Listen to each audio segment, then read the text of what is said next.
Greetings, everyone. Welcome to the latest edition of Perspectives by No Cold War, which is an international peace platform coordinated by many people from across the world who have their base in different left and progressive organizations across the world. Today, we're focusing on Cuba, and not through the crazy fog of Western media, but from the standpoint of people in the global South who are interested in peace, who are interested in actual development and governments, states, societies that are interested in developing their people for the people and serving the people. And I'm really glad to be joined by Molly Dlamini, who is an activist, a social scientist, a community worker. She's the South African Communist Party's Deputy International Secretary, and she is also a member of the Central Committee. She's a former trade unionist and worked in the international department, so she's well versed in the subject and the topic of today, which is going to be discussing Cuba, but she has experienced part of the Western Sahara Solidarity Campaign. She's been working across the continent. I think the other day you were in Rwanda, or I don't know where you were recently, Mali, but you'll tell us. But first, to start off with, is that Cuba is in a very difficult situation right now. And I think we'll get to the present situation soon. It's been over 60 years of sanctions, economic blockade for a small island nation that has shown a lot of hope, a lot of solidarity, a lot of progressive policies towards the rest of the world. And I wanted to start off with how Cuba played a significant role in assisting liberation movements in Africa. And I wanted to know, how do you see the kind of historical relations between Cuba and South Africa in particular, and what those relations look like now? Because more than ever, we're trying to build solidarity with Cuba and other countries who are fighting against the tyranny of US imperialism. Thank you, Mika, and warm greetings to you and warm greetings to everyone who will be listening to this conversation. I bring revolutionary greetings from South Africa and from many activists who continue to believe that international solidarity remains one of the greatest weapons against imperialism, colonialism, neocolonialism, and exploitation. Firstly, I'm glad that you are asking a question about history, Mika. So Cuba played a very significant role in assisting the liberation struggles in Africa and in South Africa, or for South Africa rather. The relationship between Cuba and South Africa cannot be understood outside the broader struggle against colonialism and apartheid. For many South Africans, Cuba is not simply any other country. It is remembered as a people who made enormous sacrifices for the liberation of Africa without demanding our minerals, our land, or our wealth in return.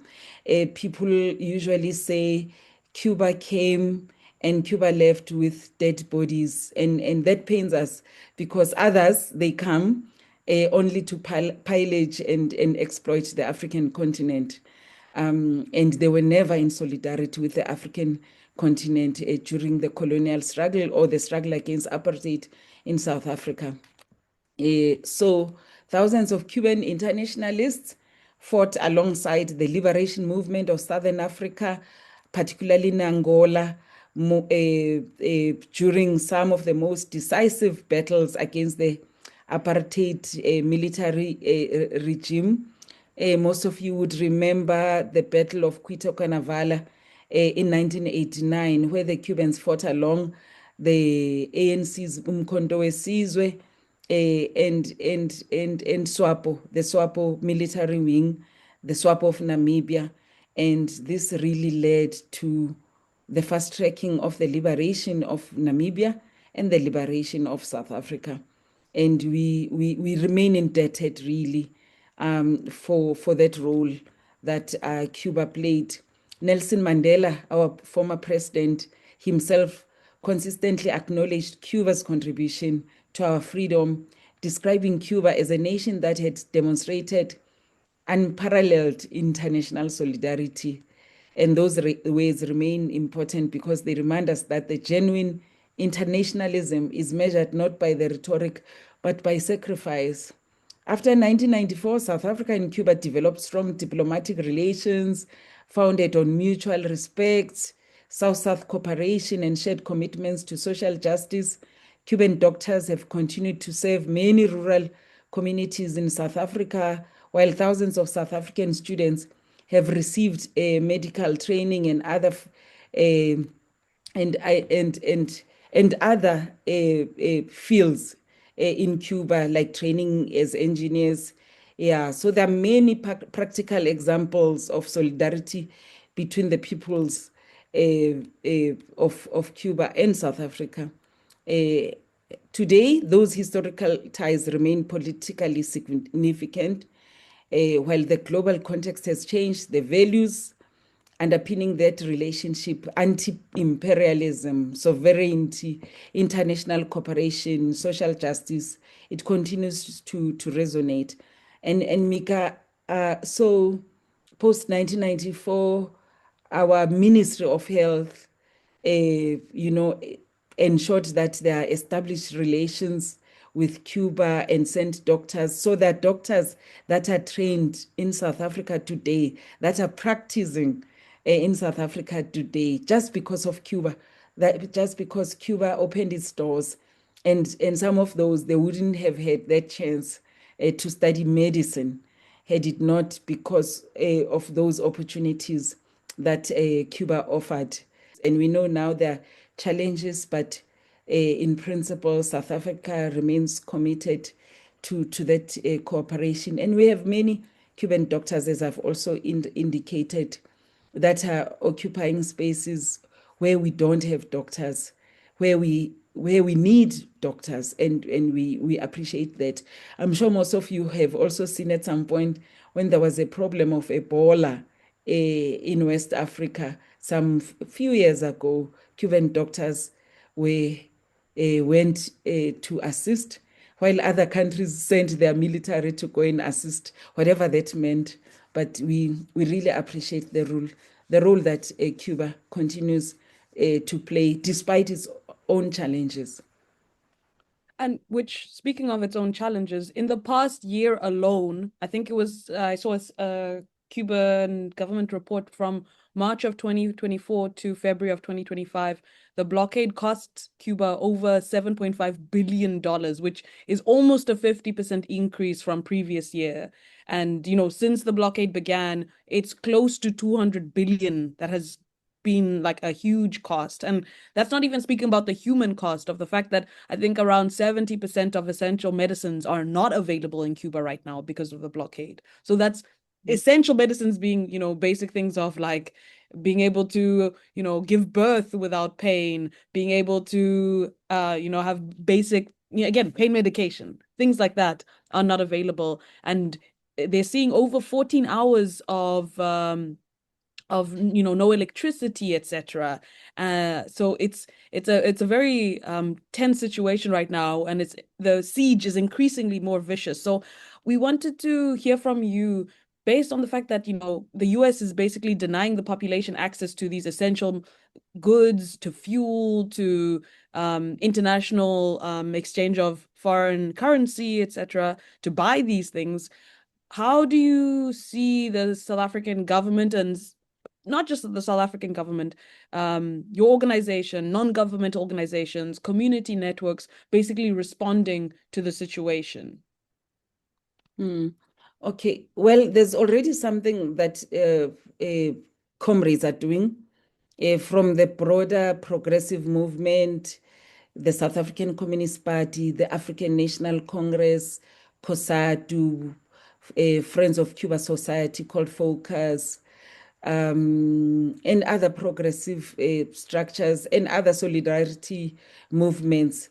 So there's already something that is being done in the country. For example, by the end of July, we were able to organize about 20 tons of food and medicines. And we have also been able to raise funds in order to buy solar systems that can assist power, because as you know, with the recent developments in Venezuela, the abduction of President Maduro and his wife, the First Lady, Madam Celia, Comrade Celia, Cuba is not able to get the energy, the oil that it used to get from Venezuela.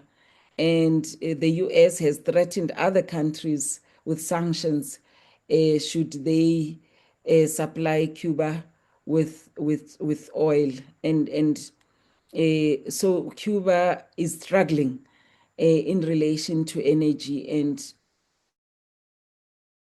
that we are making in South Africa right now is to raise funds to be able to get solar panels, solar energy, solar systems, so that Cuba is able to have the energy that it needs for hospitals, for clinics, for industrialization, for the elderly, for the young, for the old, for the babies that are being born, for the pregnant women that are currently struggling because of these blackouts. At the moment, there are certain areas where Cuba have blackouts of up to 22 hours a day. And so for some of us, this is really a genocide, an induced genocide. And so this is what South Africa is doing.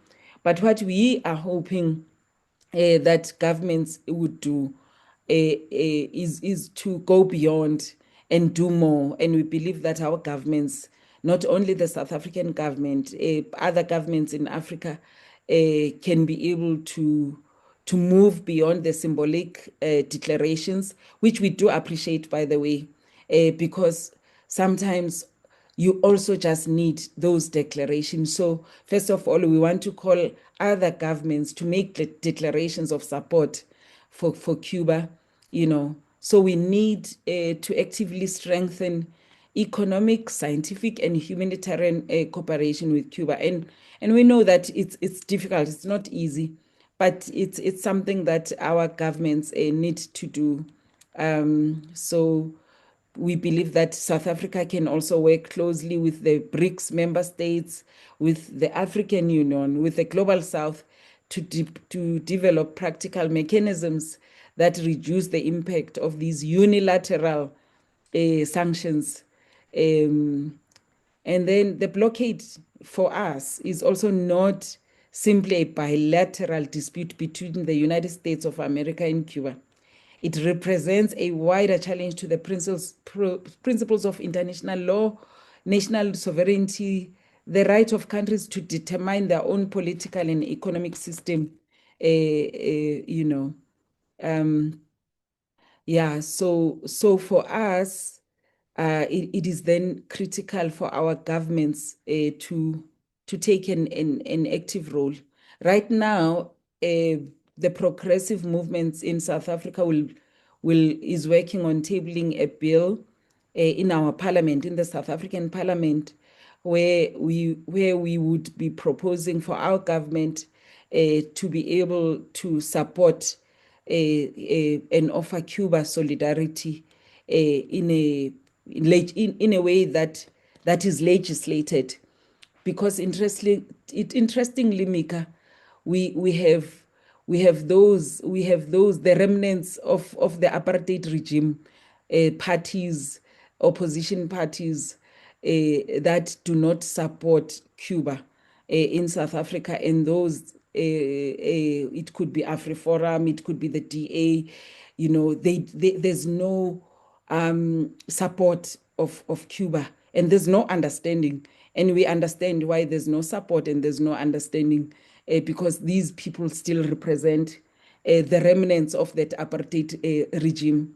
And therefore, it is key for freedom-loving South Africans and other progressive parties in parliament beyond those that we know are progressive, like the ANC, in this regard, to really support these initiatives of supporting Cuba concretely as a government. Yeah. So, and we appreciate that, for example, governments like the Namibia government, they are progressive in this regard. And we know that other governments like the Mozambique government, the Zimbabwe government are also just supportive of Cuba. And we really hope that other countries can be more vocal and offer concrete support. And that's what we will be doing going forward. No, thank you, Molly. And you just reminded me that I didn't necessarily introduce myself so well as that my name is Mika. I'm a member of the No Cold War Committee, where we coordinate these kinds of discussions, debates, these educational and political discussions to basically see the world as it is and see the world as it is from the perspective of progressive organizations. And in fact, we owe a massive debt to Cuba. I also work as a researcher at Tricontinental Institute for Social Research, which takes its name from the Tricontinental Conference that was held in Cuba in January 1966, and that basically brought and supported African national liberation movements as well as from Latin America, Asia, etc. But that essentially was this idea of like, how do we unite as the global South against imperialism and how we're stronger together if we are in solidarity. So we appreciate you sharing this. And for me personally, it's really important to hear how do we support Cuba in the present. And so I don't know if you have any final remarks, because we try to keep this a short discussion that gets to the point, that shares a little bit about what's happening. But if you have any final remarks about solidarity initiatives with Cuba and what is happening on the continent, in Africa particularly, and also any particularities about what you think needs to be done going forward. Yeah. Well, uh, in South Africa, we have an initiative called Cuba Solidarity Now. We have Professor Williams leading that, and we have personalities that are participating there, like Comrade Ronnie Kasrils, the former minister in different portfolios in South Africa, but the former Umkhonto we Sizwe, a veteran, and also somebody part of the veterans. So we have the ANC Veterans League active as well, and we, like I said initially, we have the South African Communist Party comrades, we have COSATU comrades, SANCO comrades. So we are happy that at least the progressive movement and the broader mass democratic movement in South Africa is still actively supporting Cuba decisively, unapologetically, and and with Cuba Solidarity Now, we hope to encourage our neighboring countries to join us because we are collecting food, we are collecting medicines, and we are collecting money to make sure that we buy those solar panels that can support Cuba. So, Mika, for me, this is very emotional because, and I think it's emotional for many South Africans because we we believe that if it wasn't for Cuba, the freedom for South Africa was going to be delayed. Some, yeah. So with that victory in 1989, because if you would remember, the calendar would say President Nelson Mandela was released the following year, and Namibia got its freedom that same time as well. So for us, and my message to South Africans in particular would be that those that breathed freedom into our lives are being strangled, and so if they are strangled, we must also feel it, because it means our freedoms and our own freedom is under threat. And I hope people understand it that way, because sometimes we can relax and say, whatever is happening in the neighborhood, it doesn't affect you, but it does affect us because we got this freedom through Cuba. Yeah, and we know that we did get support from a lot of people all over the world, trade unions all over the world. Yeah, I know earlier we were with Barry, solidarity from the UK, solidarity from everywhere, from trade unionists, from young leaders. So we are hoping that people will understand what is happening in Cuba for what it is.